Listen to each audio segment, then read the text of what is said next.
Welcome to the Deep Dive. The show where we do the reading so you don't have to. Exactly. We take these just massive stacks of sources, articles, network reports, all the production notes, and we boil it all down. Right down to the essential stuff. The stuff you really need to know to be truly informed. And today, we are doing, well, an emergency deep dive. Very fitting term, I think. Into one of the biggest, most, structurally complex franchises dominating modern television, 911. Yeah, and it's so much more than just a successful procedural. I mean, what we've gathered from all this material, it's like a blueprint. A blueprint for what? For building a massive, interconnected universe that spans multiple cities, multiple genres even. We're talking about a shared reality that stretches from L.A. all the way to Austin, and now deep into Nashville. And a quick stop on the high seas, which we have to get to. Oh, we definitely have to talk about the cruise ship. Okay, let's unpack this. The core sources all trace the genesis and the really calculated expansion of the 911 franchise. And it's all driven by that creative trio. Ryan Murphy, Brad Falchuk, and Tim Minear. The dream team.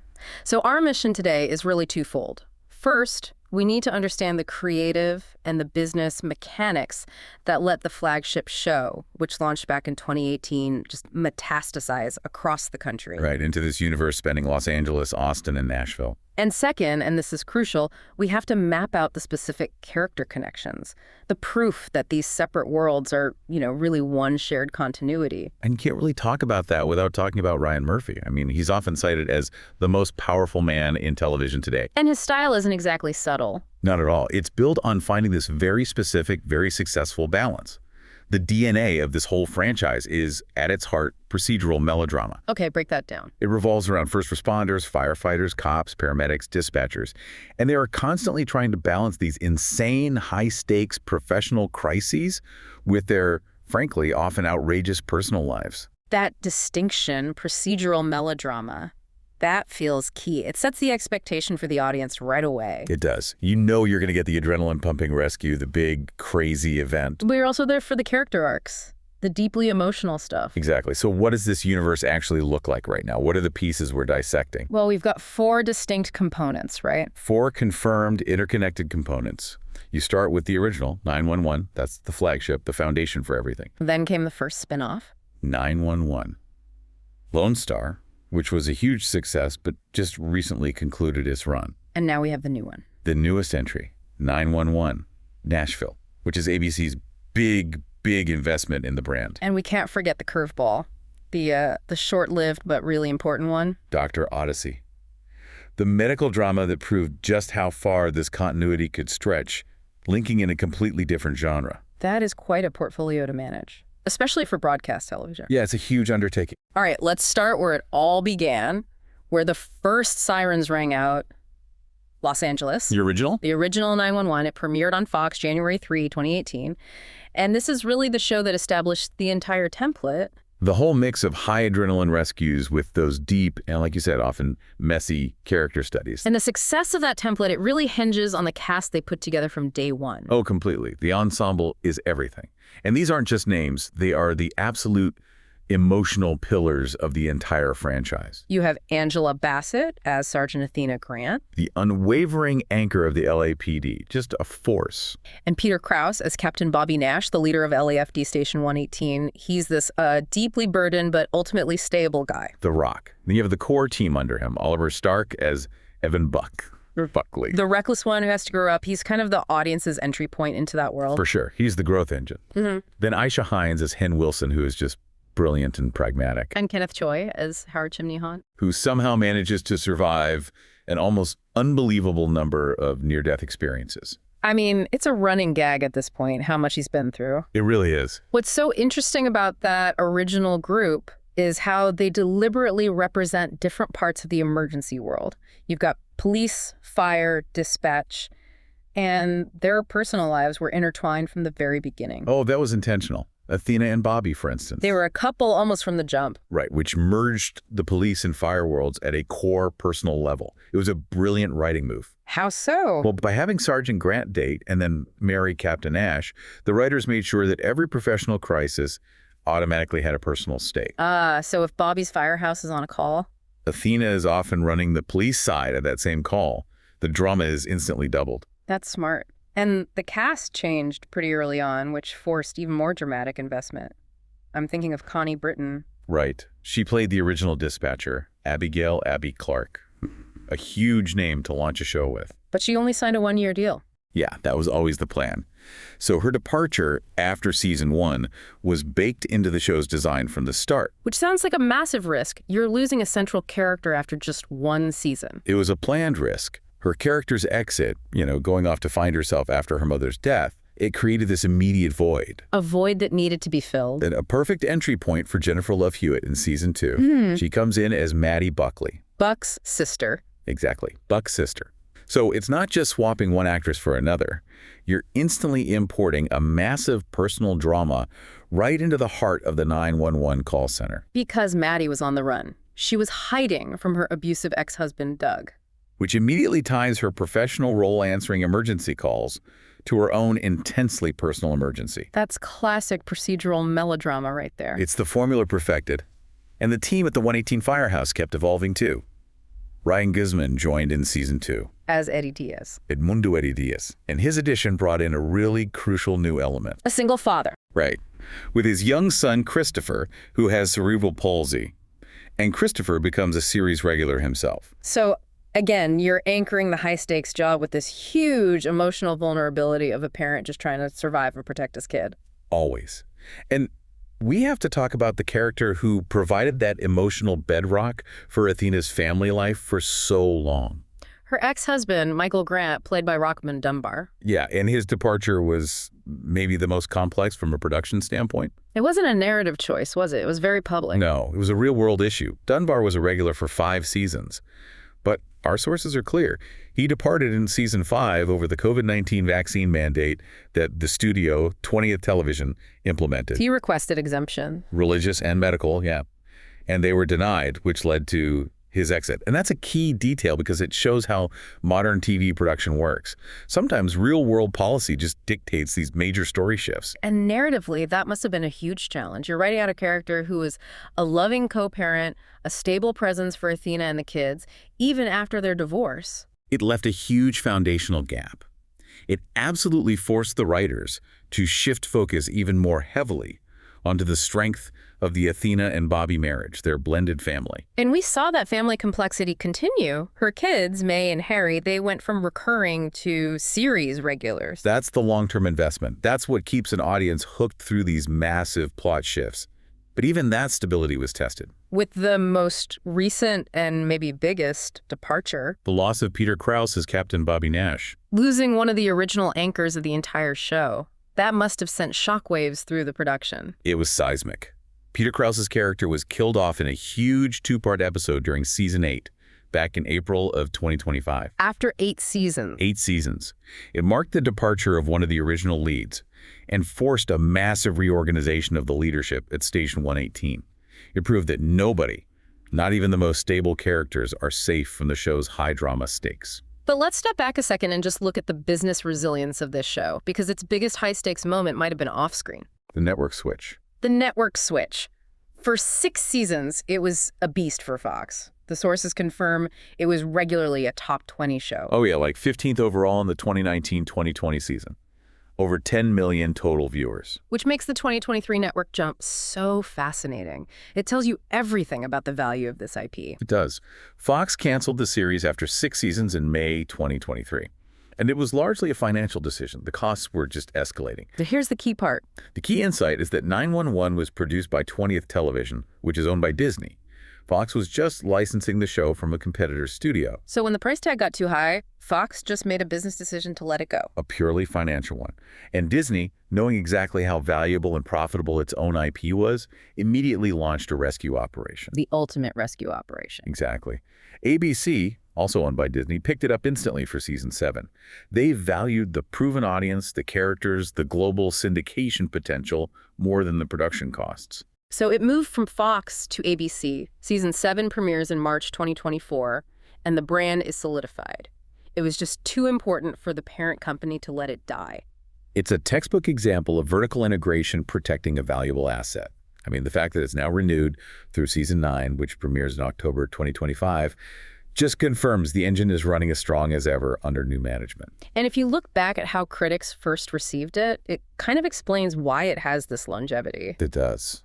They didn't just love it. Yeah. They understood why it worked. They noted it, quote, occasionally veers into melodrama. Which it does. Of course. Yeah. But that was redeemed by a top-tier cast, adrenaline-pumping action, and a dash of trashy camp that pushes the show into addictive, guilty pleasure territory. That blend of camp and real emotion, that's the secret sauce. It's the whole recipe. And the ratings prove it works. Yeah. Even the Season 8 premiere got 9.8 million multi-platform viewers. It is a broadcast titan because it's deeply entertaining, but it's also emotionally sophisticated enough to sustain these long, multi-year character arcs. Okay, so they've conquered Los Angeles, they've stabilized the flagship through a huge network move. So the next logical question for the creators had to be, Can we do it again? can this DNA successfully replicate? And their answer was about 1,500 miles away in Texas. Which brings us to the first spin-off, 911, Lone Star. It launched in January 2020 back on Fox. And this expansion seemed very calculated. You take the same high-stakes structure, but you bring in a new charismatic lead. A new lead with a history that has the same kind of gravity as the original. The whole concept centered on Captain Owen Strand, played by Rob Lowe, a very sleek, very sophisticated New York City firefighter. Who's been tasked with rebuilding Austin's firehouse, Station 126. And that word, rebuilding, it immediately sets a really powerful thematic tone, doesn't it? It does. Owen Strand wasn't just some generic leader. His backstory was deliberately tied to one of the most significant national emergencies in history. September 11th. He lost his entire firehouse in the September 11th attacks. And then years later, he developed lung cancer as the direct result of being a first responder at Ground Zero. Wow. So that detail immediately grounds the whole Texas spinoff in this history of sacrifice, of recovery, of heroism. It gives Rob Lowe's character this immense emotional weight from the very first scene. Right out of the gate. And just like the flagship's focus on family, the core dynamic here became the relationship between Owen and his son. TK Tyler Kennedy Stram. Absolutely foundational. Yeah. TK, played by Ronan Rubinstein, he's a firefighter paramedic, but he arrives in Austin as a recovering opioid addict. He'd just had an overdose. So another brilliant narrative move. It lets the show tackle these really heavy emotional themes, addiction, recovery, relapse, but without losing that action-forward momentum. And the two journeys run in perfect parallel. Owen is surviving cancer and rebuilding a firehouse. TK is surviving addiction and rebuilding his life. And what also really stood out, based on the sources, was this show's very explicit commitment to identity and inclusion. Yeah, that's part of Ryan Murphy's broader mandate. And Lone Star was incredibly upfront about it. And it became a major strength. You had Paul Strickland, a firefighter played by Brian Michael Smith, who was openly a trans man. And it wasn't just a footnote, it was integrated into the team dynamic in a really natural way. But the storyline that really took off was the relationship between TK and the police officer, Carlos Reyes. Rafael El Silva. And yes, that relationship, which fans called Tarlos, became a central obsession and got real industry recognition. A major television event when they got married in the season 4 finale. A huge event. And the series won the GLA Media Award for Outstanding Drama Series in 2023. So that confirms that both the audience and the critics really recognized the strength and maturity of that story within the procedural framework. But just like the LA show, Lone Star also had some significant cast turnover. Yeah, often tied to outside factors. Liv Tyler, who played Michelle Blake, the original EMS captain, she left after season 1. Why was that? It was mainly due to COVID-19 travel issues. She was splitting her time between London and LA, and it just became too complicated. And her departure opened the door for Gina Torres. Gina Torres came in for season 2 as the new EMS captain, Tommy Vega. And her character was introduced with this perfect pandemic-era story. She was coming back to work after an 8-year break because her husband's restaurant had closed down due to the economic fallout. So once again, the show adapts to a real-world crisis and just seamlessly weaves it into a character's backstory. Exactly. We also saw Sierra McLean, who played the beloved 911 operator Grace Ryder. She left right before the final season. And that was a contract issue. The sources point to a contract renegotiation dispute. And while these departures can sometimes signal trouble, the franchise's resilience is its ability to just immediately find a compelling new replacement narrative that still supports that firehouse family structure. So despite all its popularity, Lone Star has finished its run. What's the final verdict on its longevity? It concluded after its 5th season, wrapped up in February 2025. And 5 seasons is a strong run in modern broadcast TV. For sure. Its ending seemed tied to creative choices, maybe a desire by the network to consolidate focus. It went out with strong numbers, though averaging 7.1 million multi-platform viewers in its last season. But its conclusion didn't end the universe. No, it just cleared the stage for the next even bigger expansion. Precisely. Okay, so this is the point where we stop talking about two separate related shows and start confirming that we are dealing with one unified narrative universe. This is the proof. The explicit character crossovers. Okay. This is the definitive evidence that LA and Austin and all the other locations operate in the exact same shared reality. And that initial crossover event between the flagship and Lone Star, that was a big deal. Strategically crucial. It wasn't just, a brief mention on the phone. It was a physical deployment of Los Angeles assets to help out in Austin. It just cemented the structural integrity of this shared world. It happened in Lone Star Season 2, and the writers were very specific about who they sent. Oh, they chose exactly the right characters to make the jump. It wasn't just a quick cameo. We had 4 heavy hitters from the 118 travel down to the 126 in Austin. So why them? Why send Athena and Hen specifically and not, say, Maddie or Chimney? That's a great question, and the answer is all about strategic depth. They sent the characters who represent the structural pillars of both the LAFD and the LAPD. Sergeant Athena Grant Nash, Henrietta Hen Wilson, Evan Buckley, and Edmundo Eddie Diaz. Athena's presence feels particularly vital there. It is. She represents law enforcement, stability. By having her travel, they instantly validate Austin as a real, dangerous place that needs the best expertise from LA. And Hen. Hen's a dual-certified paramedic and firefighter. Maximum utility in a disaster scenario. They needed their most professional, most believable assets to signal that this event in Austin was big enough to warrant the flagship show's resources. That makes perfect sense. The bigger the stakes, the more prominent the characters you need to send. And just when we thought the universe was contained to 2 major American cities, Ryan Murphy and his team went completely off script. The ship jump. The ship jump. Tell us about Dr. Odyssey. Dr. Odyssey was the ultimate test of this franchise's elasticity. It premiered in the 2024-2025 season, and it was a medical drama set on a luxury cruise ship. Which is a massive creative stretch. You're moving the whole first responder concept from a fixed city service to this transient, high-end, moving environment. It's a huge stretch. So how on earth do you tie a medical drama on a boat into the continuity of a fire department procedural? That feels like some serious narrative gymnastics. It was executed flawlessly, and they did it by using the single most important character in the entire franchise. It had to be Athena. It had to be Sergeant Athena Grant Nash, Angela Bassett. The crossover was so carefully structured. It started in 911, Season 8, Episode 11. We see Athena chasing a criminal, and that chase naturally leads her onto this luxury cruise ship. Then, the second half of the story concludes in Dr. Odyssey Season 1, Episode 11, an episode called Casino Week. So Athena wasn't just on vacation. She was there on official, high-stakes police business, which forces her to interact with the ship's medical crew. Exactly. She's on board chasing one criminal, and she ends up bonding with the ship's doctor, Max Bankman, and a nurse, Avery Morgan, and they all work together to find a second criminal on the ship. And this event confirms 2 huge points for you, the listener. First, the continuity isn't just city-based. It is functionally continuous everywhere. And second, the procedural formula is flexible enough to include emergency services outside of the 911 call structure. Hospitals, cruise ship, medical bays, they're all part of the same reality. And the initial success was massive, right?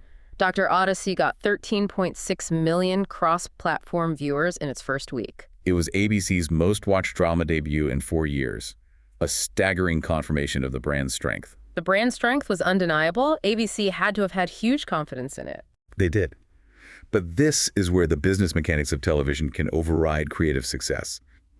Despite that massive debut, the series was canceled. After just 1 season. Just 1 season. 18 episodes.